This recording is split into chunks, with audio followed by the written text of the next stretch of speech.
Hola, buenos días a todos y a todas.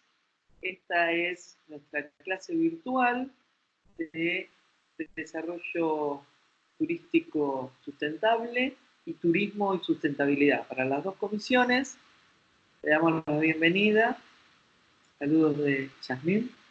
Hola, buen día a todos y a todas. Vamos a arrancar la clase virtual. Así les dejamos filmado lo que vendría a ser la clase de hoy y tienen el material. Así que bueno, y más allá de todo esto, los que no lo vieron tienen un mail donde les enviamos las distintas pautas de lo que vamos a seguir, así lo tienen por escrito. Y en ese mismo mail tienen un link para unirse acá por Skype, por las dudas que quieran generar algún debate, tener alguna duda. Nos vamos a reunir los miércoles por la mañana, así que también se pueden comunicar con nosotros dos. Bueno, nuestra idea es comenzar con la segunda clase de turismo y sustentabilidad, y en este caso ahora vamos a poner en pantalla nuestra presentación. Adelante, Yasmín, cuando quieras. Y comenzamos con los ODS, los 17 Objetivos de Desarrollo Sustentable que se están llevando a cabo en todo el planeta a partir de la implementación de los ODS. Los gobiernos, tanto nacionales como provinciales y municipales, van adhiriendo según las características de cada gobierno. Exacto, y para eso primero vamos a dejar que alguien les presente estos objetivos. Y no arrancó el video, qué bien. Bueno, no importa, podemos volver a... Ahí está.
Bueno, y con esta presentación empezamos a hablar de qué son estos Objetivos de Desarrollo Sustentable, u ODS.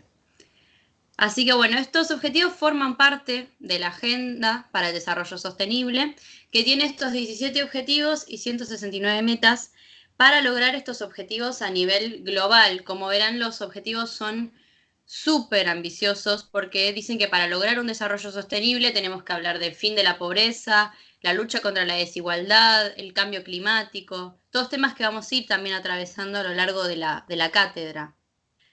Bueno, y fue ideado por las Naciones Unidas en el Programa de las Naciones Unidas para el Desarrollo en septiembre de 2015 aproximadamente. Así es. A partir de lo que conocemos como Agenda 2030, los gobiernos locales pueden llevar adelante la implementación de estos ODS, de estos objetivos. Ahora, desde el punto de vista del turismo, muchos de estos objetivos de manera directa se relacionan con tanto metas como acciones concretas, fundamentalmente para la mitigación de los impactos, para el cambio climático y para otras tantas cuestiones vinculadas a la relación entre turistas y destino. Vamos a pasar a la siguiente. Estos son los 17 Objetivos de Desarrollo Sostenible. Para que vean algunos y para resaltar, por ejemplo, todo lo que tiene que ver con la energía asequible y no contaminante, la igualdad de género, la producción y el consumo responsable, la paz, justicia e instituciones sólidas, pero con otros como vida submarina, ¿no? Como verán, atraviesan completamente el turismo. Por ejemplo, el uso de las energías, la igualdad de género en términos de desarrollo turístico también. Bueno, también otro de los objetivos es hambre cero, ¿no? Y cómo desde el turismo podemos estar atravesados por todos estos objetivos de desarrollo sostenible. Claramente, la acción por el clima, la vida de ecosistemas terrestres, el agua limpia y el saneamiento, entre otros, se pueden llegar a vincular de manera directa, principalmente con los atractivos, ¿no?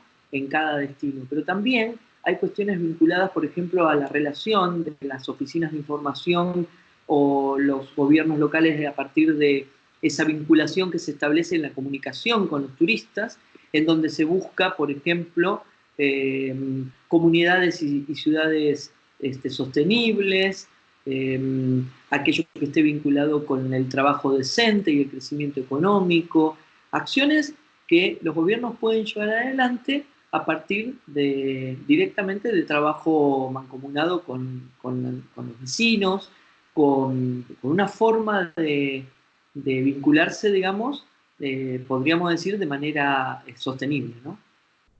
Claro, ahí los tienen para verlos completos.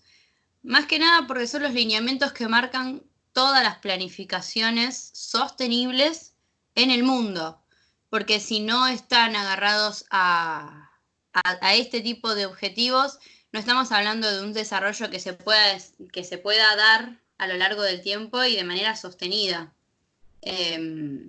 Porque esto es lo que va a garantizar lo que hablábamos la clase pasada, en términos de sustentabilidad y sostenibilidad, que las generaciones futuras puedan seguir trabajando con los mismos recursos que tenemos hoy en día nosotros, así que es como importante. Muchos de los proyectos que se dan a nivel global trabajan, por ejemplo, en uno de los objetivos, agarran un objetivo y trabajan a partir de los lineamientos, porque cada uno de estos objetivos tiene los lineamientos y tiene un detalle sobre cómo trabajarlos a nivel de planificación y desarrollo, como también a nivel de emprendimientos. Claro, lo que sí es importante entender que la mirada tiene que estar puesta desde la comunidad local, desde cada gobierno local que cobra un rol importante a partir de su involucramiento, ¿no? Donde hay participación, donde hay una forma de gobierno que comienza a articular mucho más de manera transversal y de manera directa con los vecinos. Y aquí cobra importancia un poco, lo vamos a ver un poquito más adelante, pero cómo fue surgiendo esto del desarrollo local y cómo se vincula de manera directa tanto con los objetivos como con el desarrollo sostenible, ¿no? Pasamos a la siguiente. Y acá tiene que ver, vamos a trabajar con lo que es la historicidad del término de desarrollo local sustentable, que es el eje de la clase del día de hoy. En primer lugar, esto ya lo habíamos charlado la clase pasada, pero lo repetimos, estamos hablando de la década de los 60, con todo el movimiento hippie y todo lo que tiene que ver con la conciencia ambiental, ¿no? El hombre, después del desarrollo, el hombre y la mujer, ¿no? Pero después del desarrollo capitalista y del progreso y de las fábricas y del desarrollo económico, empieza a pensar, bueno, ¿y qué está pasando con el ambiente mientras tanto? ¿Qué es lo que estamos haciendo nosotros con el ambiente? ¿Cómo estamos trabajando y cómo esto está repercutiendo en lo que, en el ambiente, en el planeta, en los recursos naturales? ¿Qué uso estamos haciendo y cómo lo estamos trabajando? Entonces, en los 60 arranca ese tipo de concientización y eso te permite que científicos y científicas empiecen a trabajar sobre este tema que hasta ese momento no se había tocado. Acá, por ejemplo, hicimos referencia al libro Primavera Silenciosa, porque fíjense la fecha, 1862, era en esa época donde empezaron a destacar todos estas problemáticas o estos efectos que están teniendo, que nadie los estaba midiendo, que nadie les estaba dando importancia y que parecían invisibles completamente al resto de la población. Siempre era el desarrollo fabril, el empleo, el desarrollo tecnológico, en vista del progreso para la población, y nada, no se estaba teniendo en cuenta cuál es el impacto que estábamos generando. Bien, pasemos a la siguiente. Después, bueno, en la década de los 70 ya estamos hablando, por ejemplo, de esto mismo, pero ya mucho más trabajado, ya empezaron a aparecer estudios científicos que avalaban este tipo de mediciones y de impactos, y empezaron a darse cuenta, por ejemplo, lo que tiene que ver con la polución del aire. Ahí en esta foto se puede ver perfectamente una de las primeras manifestaciones con las fábricas de fondo y con la polución del humo y de lo que generaba. Aquí hay que entender claramente de que comienza a tener una visión no solo sistémica, sino también se empieza a planificar principalmente los destinos en virtud de un cuidado de los recursos, ¿no? Recuerden ustedes la definición de desarrollo sustentable, que está vinculado fuertemente a el cuidado de los recursos para las generaciones presentes, pero también para las generaciones futuras. Siempre decimos que el desarrollo sustentable se da en un marco de mirada a largo plazo, con lo cual empiezan a tomar conciencia ya en los 70, fundamentalmente por aquellas cuestiones que estaban vinculadas a la realidad planetaria. En ese momento la guerra de Vietnam era una de las cuestiones a llevar adelante a contraproducente respecto de la avanzada estadounidense en Asia, en el sur de Asia, y a partir de los movimientos ambientalistas, como también los movimientos hippies, como decíamos en la presentación anterior, ahora también se suma la mirada de los científicos en materia de estudio respecto de qué pasaba con la biodiversidad. Y es por eso que más adelante vamos a tener lo que llamamos nosotros Informe Brundtland, en 1987, que determina justamente, entre otras cosas, ese disparador para la mirada respecto del desarrollo sustentable. Exacto. Por eso ahora planteamos que a partir de los 80-90 existe este tipo de reconciliación entre el ambiente y el entorno, y el enfoque empresarial empieza a plantear un desarrollo económico que sea sostenible y sustentable con el ambiente. Entonces lo plantea como que para crecer económicamente son medidas que hay que tomar. En el contexto mismo también de lo que tiene que ver con la globalización, ¿no? Empezamos a tener conocimiento ya no más, por ejemplo, de que pasaba algo y uno se enteraba como a los 3-4 meses, sino que en el contexto de la globalización, que es en el que estamos ahora, las noticias empiezan a correr, empezamos a estar más conectados, entonces la misma población empieza a pedir que exista este tipo de enfoque sustentable con el ambiente. Obviamente estamos hablando de un enfoque que prima lo económico. No estamos hablando de la sustentabilidad holística como la trabajamos en la materia, sino hablar desde el punto de vista económico, de que ya empieza a plantearse como, bueno, hay que tener empresas verdes, y tiene que ver con esto, con quedar también bien con la población. Hay un montón de movilizaciones, un montón de gente que estaba y está hoy en día en contra de lo que es la globalización. Hoy en día ya se puede frenar un poquito menos. Pero bueno, el cartel que tiene este hombre de China con barbijo, que me parece como hasta justo que lo teníamos acá la foto guardada, que bueno, tiene que ver con eliminar o como estar en contra de la postura de la globalización. Claro, acá hay algo interesante que también se pone en marcha a partir de una mirada que antes estaba focalizada en el turista y la relación que podía generar en el ambiente, en el lugar que visitaba. Ahora acá se cambia el foco y se empieza a mirar al habitante del lugar, al vecino, al residente, y cómo a partir de su rol y su planificación participativa puede también mirar hacia adelante su propio destino, ¿no? Entonces cobra un rol importante el habitante, el residente del lugar, como actor. Antes no se lo veía tanto, digamos, como uno de los actores importantes, ¿no? Exacto. Bueno, entonces, básicamente, ¿qué es el desarrollo sustentable? Es una estrategia para satisfacer las necesidades del presente sin interferir con las necesidades de futuras generaciones, ¿sí? Esta idea de sostenido en el tiempo, abarcada desde esta visión holística. Pero bueno, como dice la presentación, tiene muy diversos significados. Hay gente que lo toma más, por ejemplo, solamente de la parte ambiental, otra parte como que buscan una parte como más fuerte de la sustentabilidad de la cual basarse. Y acá ya arranca con lo que decía Marcelo recién, que es tener en cuenta los actores que se encuentran involucrados y afectados por la actividad, es decir, también a la comunidad local. Y a partir de ahí nosotros hacemos también hincapié en esa parte. Por actores locales no nos referimos exactamente a ellos, pero sí tenemos que ver con las personas, entidades y organizaciones que intervienen en el desarrollo de, como decíamos recién, la actividad turística, tanto como que influencian la actividad, o sea, que tienen un poder de cambio del desarrollo turístico sustentable, como aquellos que reciben los impactos, que generalmente es la comunidad local.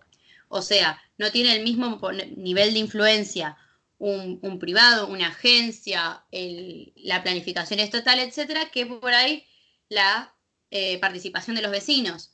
Pero los vecinos son aquellos los que reciben el impacto completo. Mientras que, por ejemplo, mientras el privado, la agencia, el Estado recibe un impacto menor, porque puede ser para ahí en términos económicos o en algún particular, el vecino es el que recibe todo el impacto.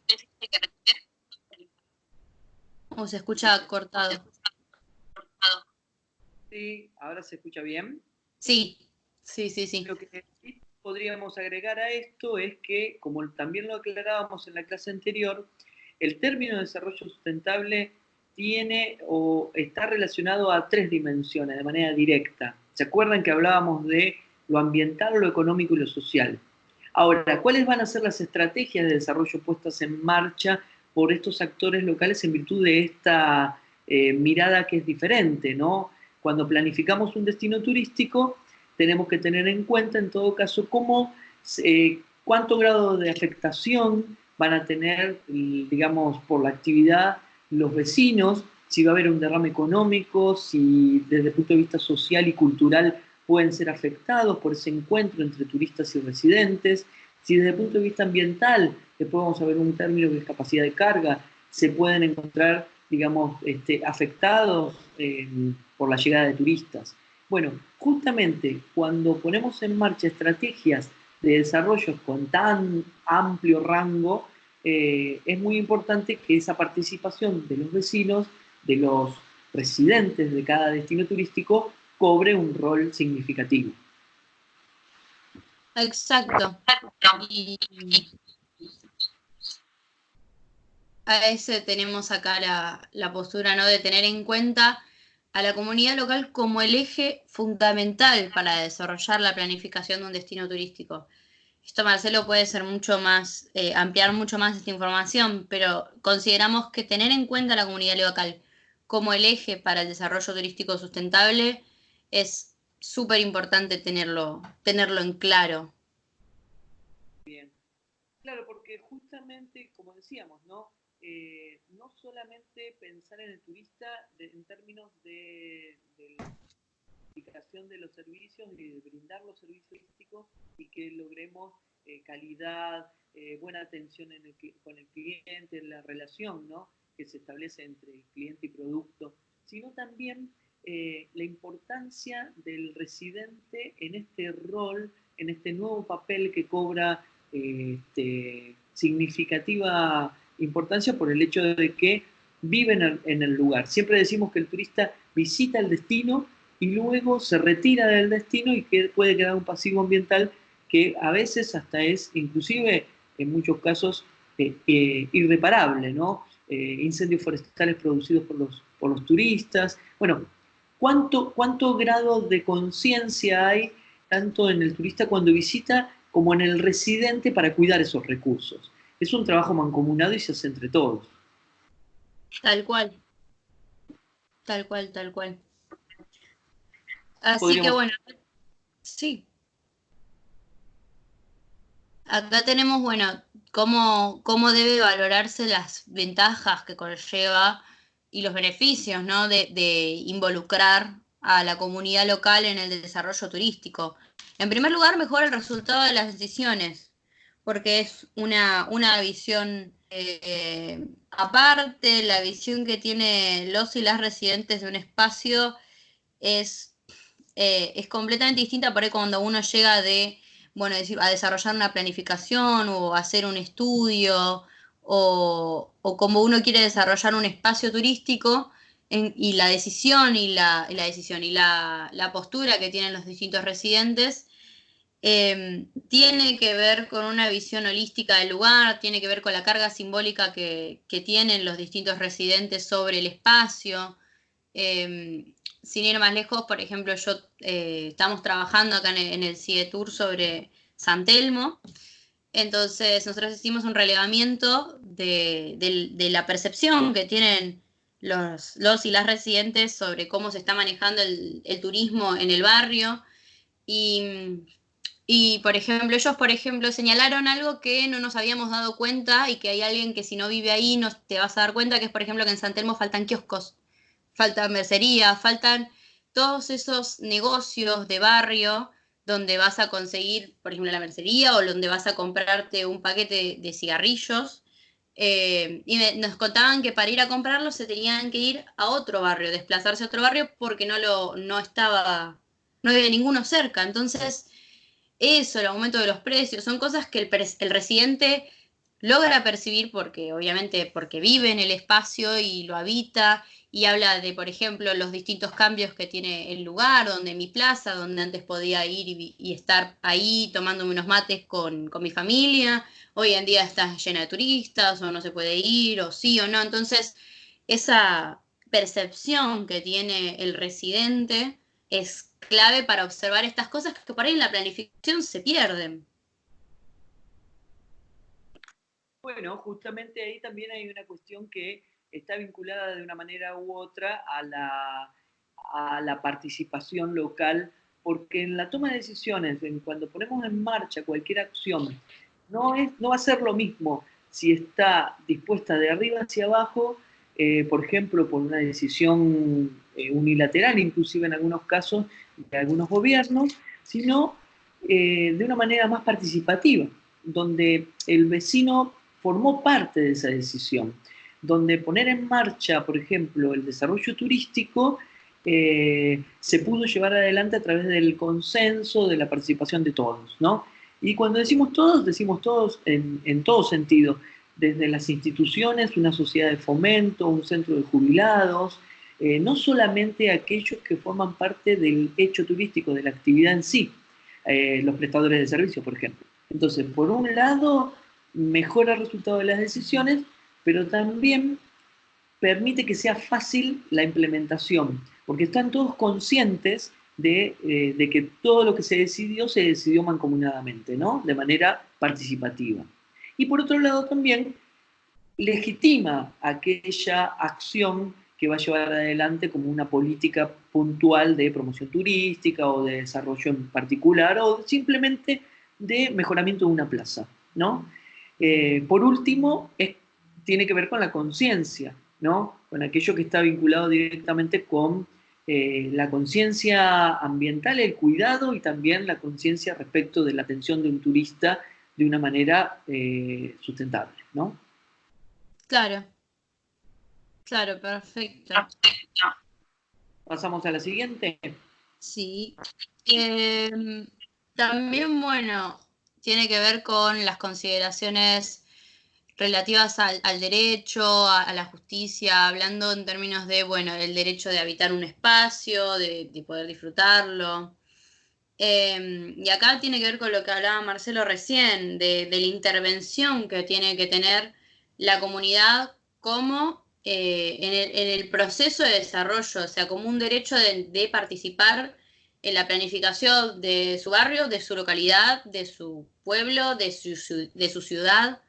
¿no? De cómo son quienes lo van a habitar, de participar en eso y también para mantener o definir o desarrollar la identidad colectiva. Que ese lugar tenga una representación, una carga simbólica representativa para el vecino, la vecina del espacio. Si no, no tiene que ver con el habitar el espacio, sino si las personas no pueden, no se pueden sentir identificadas con ese lugar, estamos hablando de una planificación que va a tener un montón de otros problemas, se van a dar otros procesos que lo vamos a hablar más adelante en la materia, pero con la identidad, con el decir, bueno, este es mi barrio, mi plaza, desde el quererlo hasta el cuidarlo, hasta el habitarlo, sí, tiene un montón de facetas donde se ve volcada esa pertenencia al espacio, más que nada con eso, con la pertenencia. Bueno, rápidamente pasamos a la siguiente, ya vamos finalizando. Nos quedaría explicar un poquito respecto de que, bueno, estos resultados van, entre otras cosas, ¿no? Esta forma de participación sostenible va a permitir que evitará futuros sociales insostenibles, ¿no? Por otro lado, este tipo de participación tiene o se pone sobre la mesa las prioridades de los individuos y de las comunidades, ¿no? Donde hay que analizar costos, beneficios y riesgos. También, por otro lado, permite que se mire globalmente, ¿no? Con ese carácter global de los proyectos, que cuando son comunitarios o de base comunitaria, por ejemplo, cuando hablamos de turismo comunitario, implicaría justamente la participación de muchos actores y todos se pueden beneficiar, ¿no?